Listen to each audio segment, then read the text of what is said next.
دوسرا اعتراض یہ ہوتا ہے، ایک روایت ہے کہ جس کے اندر سیدنا عمار بن یاسر رضی اللہ تعالیٰ عنہ سے متعلق حضور نے یہ پیشین گوئی کی تھی کہ اسے ایک باغی جماعت قتل کرے گی۔ یہ بہت مشہور اعتراض ہے، سوشل میڈیا پر گھومتا رہتا ہے، اس لیے توجہ سے سماعت فرمانا۔ عمار بن یاسر رضی اللہ تعالیٰ عنہ کو باغی جماعت قتل کرے گی۔ اعتراض کرنے والا اعتراض کرتا ہے، باغی جماعت کون سی جماعت تھی؟ حضرت عمار بن یاسر سیدنا علی المرتضی رضی اللہ تعالیٰ عنہ کی طرف سے جنگ میں شریک تھے، وہ جنگ جسے جنگ صفین کہا جاتا ہے۔ دوسری طرف گروہ، دوسری طرف جماعت، دوسری طرف لڑنے والا گروہ سیدنا امیر معاویہ رضی اللہ تعالیٰ عنہ کا ہے۔ انہی کی جماعت کے ہاتھوں عمار بن یاسر رضی اللہ تعالیٰ عنہ کی شہادت ہوئی۔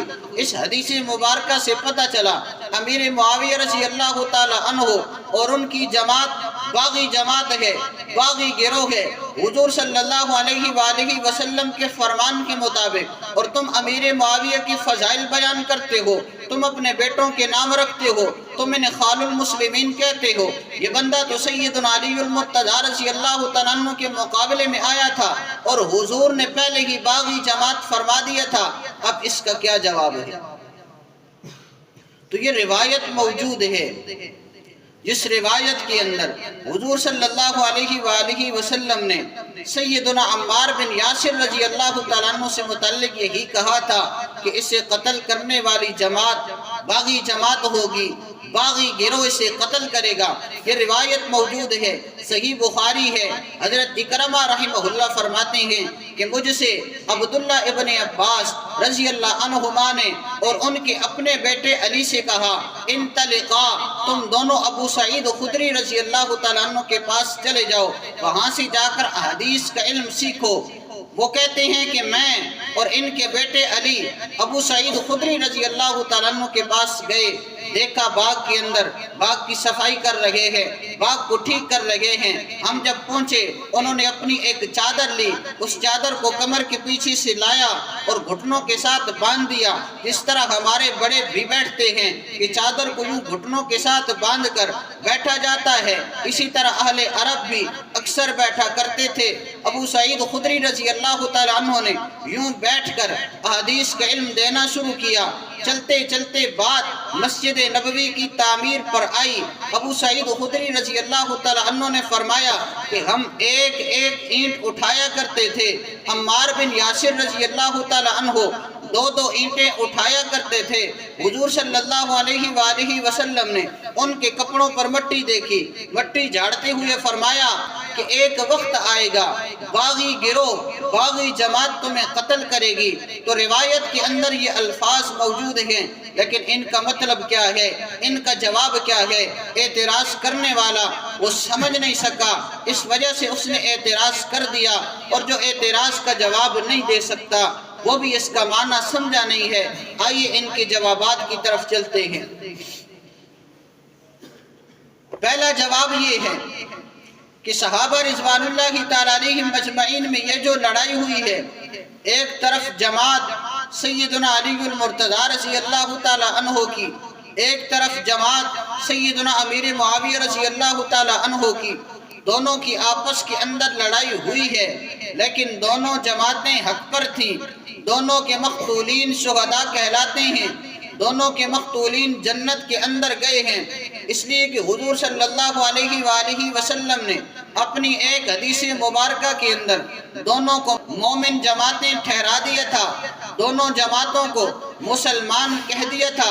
حدیث مبارکہ کے اندر الفاظ موجود ہیں، حضور صلی اللہ علیہ وآلہ وسلم نے فرمایا، یہ روایت صحیح مسلم کے اندر موجود ہے، لا تقوم الساعة حتی تقتتل فئتان عظیمتان، قیامت اس وقت تک قائم نہیں ہو سکتی جب تک کہ دو عظیم جماعتوں کے اندر قتال نہ ہو جائے، وَتَكُونُ بَيْنَهُمَا مَقْتَلَةٌ عَظِيمَةٌ، ان دونوں کے درمیان ایک بہت بڑی جنگ ہوگی، وَدَعْوَاهُمَا وَاحِدَةٌ، دونوں کا دعویٰ ایک ہی ہوگا، یعنی اعلاء کلمت اللہ، اللہ کی رضا کے لیے اور اللہ کے کلمے کو بلند کرنے کے لیے آپس کے اندر لڑیں گے، تو حضور صلی اللہ علیہ وآلہ وسلم نے فرمایا عظیم جماعتیں ہوں گی، مسلمانوں کی جماعتیں ہوں گی۔ پتہ چلا دونوں جماعتیں حق پر ہیں، دونوں جماعتیں مسلمانوں کی جماعتیں ہیں، دونوں جماعتیں عظیم جماعتیں ہیں۔ دوسرا جواب، حضرت علی رضی اللہ تعالی عنہ، حضرت امیر معاویہ رضی اللہ تعالی عنہ دونوں مجتہد تھے۔ دونوں نے جو آپس کے اندر لڑائی کی ہے اجتہاد کی بنیاد پر کی ہے، اور اجتہاد کے اندر قاعدہ یہ ہے ایک مجتہد ایسا ہوتا ہے جو درستگی کو پا لیتا ہے، ایک مجتہد ایسا ہوتا ہے جو خطا تک پہنچ جاتا ہے، جس سے غلطی ہو جاتی ہے، لیکن اللہ جل جلالہ دونوں کو اجر عطا فرماتے ہیں، دونوں کو غلط نہیں کہا جاتا۔ حدیث مبارکہ صحیح بخاری کے اندر موجود ہے، آپ صلی اللہ علیہ وآلہ وسلم نے فرمایا جب حاکم اجتہاد کرے، اجتہاد کے اندر اگر درستگی کو پالو فلہ اجران، اس کے لیے 2 اجر ہیں، اور اگر اس سے خطا ہو جائے، اخطا غلطی ہو جائے، اسے غلطی لگ جائے، فلہ اجرن، اس کے لیے 1 اجر پھر بھی ہے۔ تو دونوں مجتہد، دونوں نے لڑائی اجتہاد کی بنیاد پر کی۔ ایک مجتہد ایسا جو مصیب ہے، درستگی کو پہنچنے والا ہے، ایک مجتہد ایسا جسے خطا لگ گئی۔ اور اہل سنت والجماعت احناف دیوبند کا نظریہ اور عقیدہ یہ ہے، اس لڑائی کے اندر سیدنا علی المرتضی رضی اللہ تعالی عنہ مجتہد مصیب تھے، درستگی پر تھے، اور سیدنا امیر معاویہ رضی اللہ تعالی عنہ خطا پر تھے، لیکن پھر بھی دونوں کو اجر ملا گئے، اس لیے کہ حدیث مبارکہ کے اندر مجتہد کے لیے اجر پھر بھی ہے، درست ہو دوہرا اجر مل جاتا ہے، زیادہ اجر مل جاتا ہے، اگر خطا ہو جائے 1 اجر پھر بھی ملتا ہے۔ سیدنا امیر معاویہ رضی اللہ تعالیٰ عنہ کو 1 اجر ملا ہے، اس کی وجہ سے وہ باطل پر نہیں ہوئے، اس کی وجہ سے وہ گناہگار نہیں ہوئے۔ تیسرا جواب، محقق علماء نے یہ لکھا ہے کہ یہاں پر جو باغی جماعت، باغی گروہ کہا گیا، وہ حقیقتاً یہ دونوں جماعتیں نہیں، بلکہ ان دونوں جماعتوں کے اندر شامل ہونے والا خارجی ٹولہ ہے۔ خارجی کسے کہتے ہیں؟ جو سیدنا علی المرتضی، سیدنا امیر معاویہ، سیدنا عمر بن عاص رضی اللہ عنہم، ان 3 اکابر صحابہ رضوان اللہ تعالیٰ علیہم مجمعین کو ٹھیک نہیں سمجھتا، تینوں پر تنقید کرتا ہے۔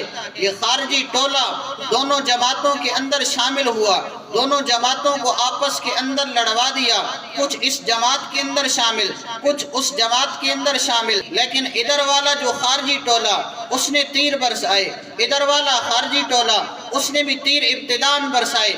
دونوں جماعتوں نے یہ سمجھا کہ سیدنا امیر معاویہ نے پہل کر دی، سیدنا علی المرتضی رضی اللہ تعالیٰ عنہ یہ سمجھے، اور ادھر سے سیدنا امیر معاویہ یہ سمجھے کہ سیدنا علی نے پہل کر دی، حالانکہ پہل ان دونوں جماعتوں نے نہیں بلکہ خارجی ٹولہ جو دونوں طرف شامل ہو گیا تھا انہوں نے پہل کی تھی۔ اس کے بعد یہ جنگ چھڑی ہے۔ اس پر ایک دلیل مشاجرات صحابہ اس نام پر میں دینا چاہوں گا، کیونکہ اس لڑائی کو مشاجرات صحابہ کہا جاتا ہے۔ مشاجرات یہ شجرن سے ہے، شجر درخت کو کہتے ہیں، درخت کی ٹہنیاں آپس کے اندر اگر کبھی ملتی ہیں، آپس کے اندر اگر وہ ملتی ہیں تو وہ خارجی ہوا کی بنیاد پر ملتی ہیں۔ ویسے ایک درخت ہو، اس کی ٹہنیاں ہیں تو ٹہنیاں درخت ہی کی ہیں، اور درخت ان ٹہنیوں کا ہے، آپس کے اندر گویا کہ بھائی بہن کا رشتہ ہے، لیکن کبھی آپس کے اندر ٹہنیاں مل جاتی ہیں، آپس کے اندر لگتی ہیں، ہوا جب آتی ہے تو آپس کے اندر ٹکراتی ہیں، ویسے نہیں ٹکراتی۔ اور یہ جو ہوا ہے یہ خارجی چیز ہے، باہر سے آنے والی ہے۔ ان ٹہنیوں کا آپس کے اندر کوئی معاملہ نہیں ہوتا، ان ٹہنیوں کا آپس کے اندر کوئی جھگڑا نہیں ہوتا، بلکہ باہر سے ہوا آتی ہے، انہیں آپس کے اندر ٹکرا کر چلی جاتی ہے۔ اور یہ جو ٹہنیاں ہیں یہ اس وقت تو ٹکراتی ہیں لیکن پھر اپنی جگہ پر آ جاتی ہیں۔ اسی طرح خارجی ٹولہ دونوں ان جماعتوں کو جن کا تعلق آپس کے اندر بھائی بہن کا تھا، آپس کے اندر دونوں بھائی تھے، لیکن اس خارجی ٹولے نے آپس کے اندر ٹکرا دیا، آپس کے اندر لڑا دیا۔ اس لڑائی کی وجہ سے فقط اس وقت لڑے، لیکن پھر بعد کے اندر اپنی جگہ پر آ گئے، بعد کے اندر دونوں کے دل صاف ہو گئے، ایک دوسرے کے ساتھ تعلق پھر بھی باقی تھا۔ تو یہ تیسری دلیل ہے۔ مرقات المفاتیح شرح مشکات المصابیح کے اندر سلطان المحدثین ملا علی قاری رحمہ اللہ نے یہ لکھا ہے، المارقۃ وہی الخوارج، کہ وہ نکلنے والا گروہ کہ جس نے حضرت عمار کو شہید کیا، وہی الخوارج، وہ خوارج کا گروہ ہے، سیدنا امیر معاویہ رضی اللہ تعالیٰ عنہ کا گروہ نہیں ہے۔ ہم نہ ہی ناصبی ہیں، ہم نہ ہی رافضی ہیں، ہم نہ ہی خارجی ہیں، ہم سنی ہیں۔ ناصبی کسے کہتے ہیں؟ جو صحابہ کی طرف کھڑا ہو جائے، اہل بیت پر نشتر چلائے۔ رافضی اسے کہتے ہیں جو اہل بیت کی طرف کھڑا ہو جائے، صحابہ کی طرف نشتر چلائے۔ خارجی اسے کہتے ہیں جو سیدنا علی المرتضیٰ، سیدنا امیر معاویہ، سیدنا عمر بن عاص، ان تینوں ہستیوں پر نشتر چلائے۔ ہم نہ رافضی ہیں، نہ ناصبی ہیں، نہ خارجی ہیں، ہم سنی ہیں، ہم اہل سنت والجماعت والے ہیں۔ ہم تمام صحابہ سے پیار کرتے ہیں، تمام اہل بیت سے بھی پیار کرتے ہیں۔ صحابہ و اہل بیت دونوں ہمارے ایمان کا حصہ ہیں۔